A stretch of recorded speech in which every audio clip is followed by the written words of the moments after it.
petites filles. Les pédophiles peuvent être attirés par l'un ou par l'autre tant qu'il s'agit de mineurs. Donc André Gide était un pédéraste reconnu. Il aimait les petits garçons. Quel livre Emmanuel Macron a-t-il choisi pour son portrait? Un livre d'André Gide intitulé Les nourritures terrestres.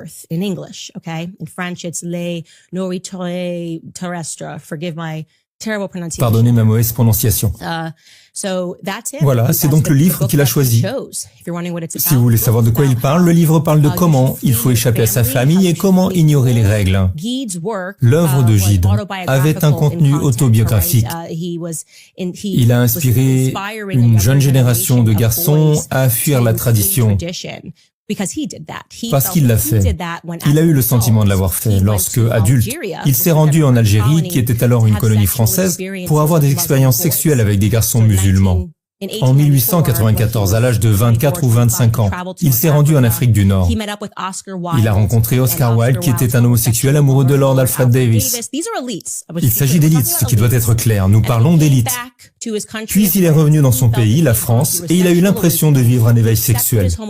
Il a accepté son homosexualité et a embrassé ses penchants, en disant non aux conventions étouffantes qui lui disaient que non, vous ne devriez pas être attiré par les petits garçons.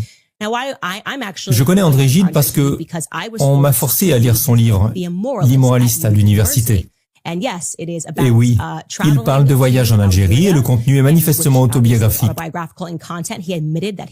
Il a admis qu'il avait fait ce voyage en Algérie et qu'il avait eu des relations sexuelles avec des petits garçons musulmans. C'est le sujet du livre. Au cas où vous penseriez rationnellement, jouons sur les deux tableaux, d'accord?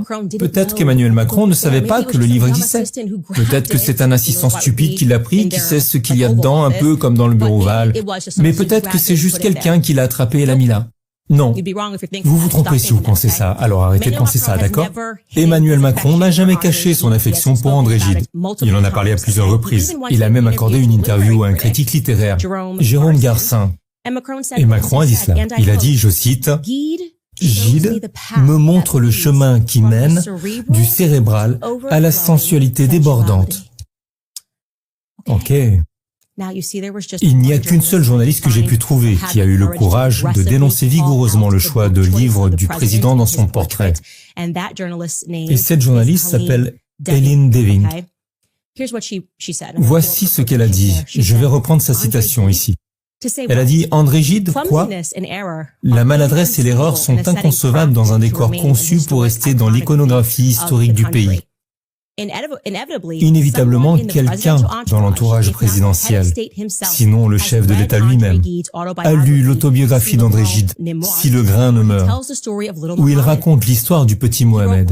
Il écrit, je cite, « Combien il était beau, à moitié nu sous ses haillons noirs et sveltes comme un démon. » L'auteur admire, je cite, « la finesse du corps de cet enfant, la grâce de son corps nu, jambes émergeant de son pantalon bouffant. » Il décrit comment il a sodomisé l'enfant jusqu'à l'épuisement. 2 ans plus tard, il observe son ami Daniel en train de sodomiser Mohamed devenu adolescent. Quel message le jeune et fringant président de la République française envoie-t-il avec cette photo affichée sur des murs des mairies et des écoles? Que doit-on comprendre? Que les pédocriminels peuvent dormir sur leurs 2 oreilles? Excellente